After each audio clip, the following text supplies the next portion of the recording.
Let's start with the people that represent discipline, okay? Discipline, discipline. That big word, discipline. So I have one of my, obviously, what's happening with my Wi-Fi? Can I just ask this question? Okay, my Wi-Fi is on. It's all good. So the first one, it's a very big one. I've looked up to this guy for years. Is LeBron James. LeBron James. If you don't know that LeBron James is a basketball player and he's the greatest basketball player of all time, you could say arguably, but he is. I don't know, maybe you live under a rock. But his dedication to his craft, you need to understand, he just finished his 22nd season in the NBA. This is 22 years, this guy. He's never made a mistake in his life. He's been in the public eye for more than 50% of his life. He has never had any, oh, this happened to this guy, something negative in terms of bad behavior or a scandal, anything like that, anything like controversial that he's done or bad, nothing. He's still with his wife. He met her in high school. He's always been with her. He's got a perfect family. He's got 3 kids. One of them is in the NBA already. He doesn't have any weaknesses. His game is just, he's worked on everything. He's a threat everywhere. He's just a perfect athlete. Just all around. Can do everything. I really looked up to him. I still do. LeBron to me is a standard of excellence. LeBron represents excellence and dedication. Imagine for 22 years, for the next 22 years, you're going to be playing a basketball game every 2 days, and you're going to be traveling across all of America basically every 2 days to play. The preparation, how fit you have to be, how disciplined you need to be to stay locked in mentally, physically, everything. Is just this next level. So that's LeBron James. Then I have boxer Dmitry Bivol. Now I've liked Bivol for, I first heard of Bivol when he beat up Canelo. I was like, Jesus Christ, who is this guy that beat Canelo? I'm like, what? Dmitry Bivol? Jesus. And then the more I learned about him, obviously now I'm one of his biggest fans. The more I learned about him, it's the same thing. When you look at him, you just have to see him. First of all, the way he boxes is some of the most beautiful boxing that you can see. That Soviet style, moving around, jabbing, moving. He just moves so. His footwork is so beautiful to watch. It's so satisfying. He's so smart. When he's in there, he seems like he's got no emotions. It's like a robot, It's like there is a robot there. Just outstanding. And then he's only had one loss in his professional career. The way he took the loss says everything about him. It says everything. The guy is a machine. He's been boxing his whole life. He's so humble, and he's always looking to get better. Next, we have George St-Pierre, GSP. Again, GSP, he was my first favorite MMA fighter. I really looked up to him. I still do.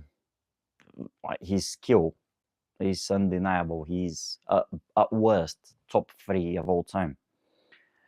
But his approach to fighting and his discipline, again, to represent martial arts in a positive manner.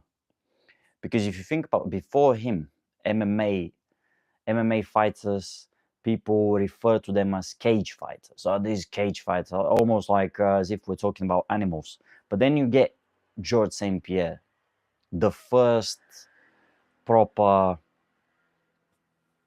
martial artist. You can just call him a martial artist. And he kind of changes everything. Also, his approach to fighting. If you're interested in MMA, you can hear John Danaher talk about the innovations that he's done. His mastery of shoot boxing, which is the getting takedowns from striking. Okay, setting up your takedowns with your striking, which is exceptional and is something that George St-Pierre, he's the, what is the word? The pioneer. Okay, he's got some of the best ever. And just overall, never a public mistake, he's never gonna mess up anything. He's always training, he's in the gym, he's training, he's trying to get better. He's not there to talk trash or anything. Training, mastering my craft, discipline and dedication. Next, I have, we're gonna be all over the place today, but it is what it is. I'm gonna put timestamps everywhere so people can just, what, should I though? I don't know, I'll think about it. Next is my all-time favorite football player, Frank Lampard. Lampard is the reason why I became a Chelsea fan. Okay, I used to, because my uncle used to buy and send me England jerseys. So I was like, when I was really young, I was like, I support England. I didn't know what a club is, and what a national team is, and all that stuff. I didn't know. So I was like, I support England. And then I watched one of England's games, and Lampard scored just a beautiful goal against Germany. And I was like, oh, who's this guy? That's my favorite player. My dad told me this is Lampard. And I was like, oh, that's my favorite player now. What team does he play for? And he goes, Chelsea. And I'm like, well, I support Chelsea now. So that's my mini story with me and Lampard. And then as time progressed, obviously, that was just, you know, it wasn't a conscious choice or a pick. This player could have ended up being just a one-goal wonder, but he ended up being Lampard, one of the best midfielders ever. And what he represents, actually, his consistency, how hard he works. Okay, whether people say he's the most skilled or not, no one can say that Lampard doesn't work hard. Whereas when you look at players nowadays, I can say about a lot of them that they don't work hard. Well, Lampard was never this. He always worked hard. He led by example.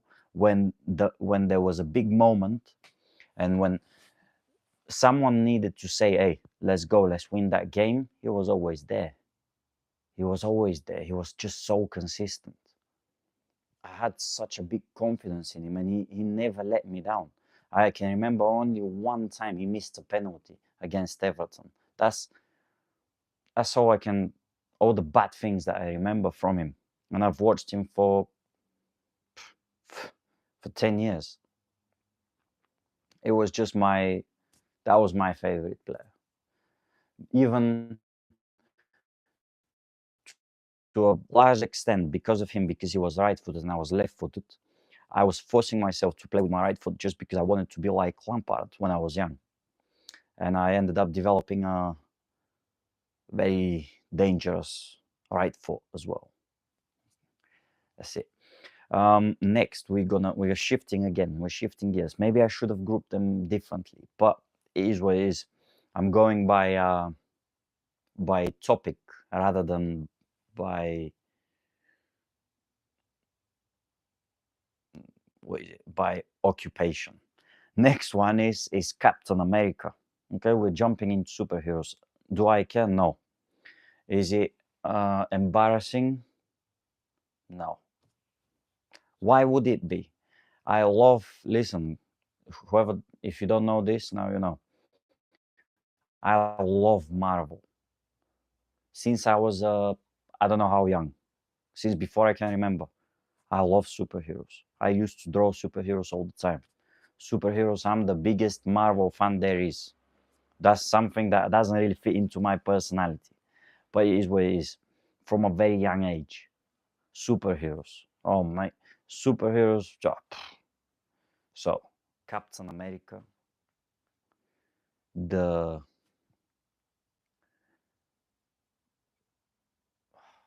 he's always gonna do the right thing.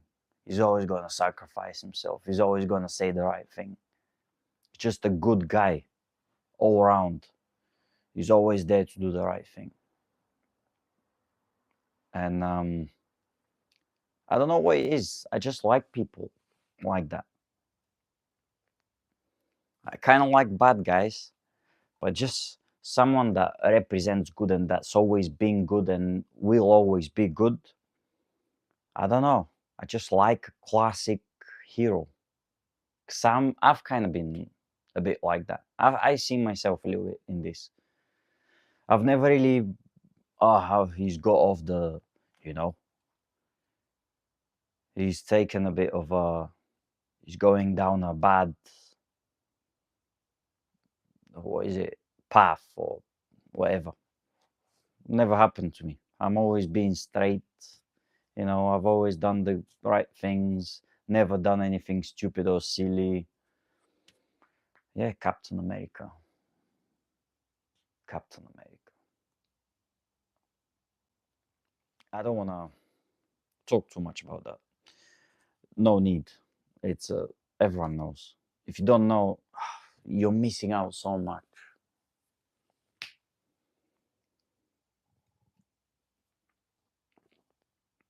Next is, and the last one from this group is Superman, Mr. Clark Kent. Morally, this is the probably the equivalent of Captain America, but in DC. The Superman, what Superman represents. What Superman represents. He's like the perfect person, the perfect. Obviously, he's not human; he's an alien, but he represents an ideal. He's a symbol of hope, something that people, humans, can strive towards. Also, like Man of Steel is probably is one of my favorite movies. Maybe cracks the top 10, but it's just I like an origin story. But also like how he's represented there. He's always looking to help. He can't really let people suffer or get hurt without interfering. He always wants to help, and he never wants to hurt anyone. He just wants to be good. It's so simple, to be fair.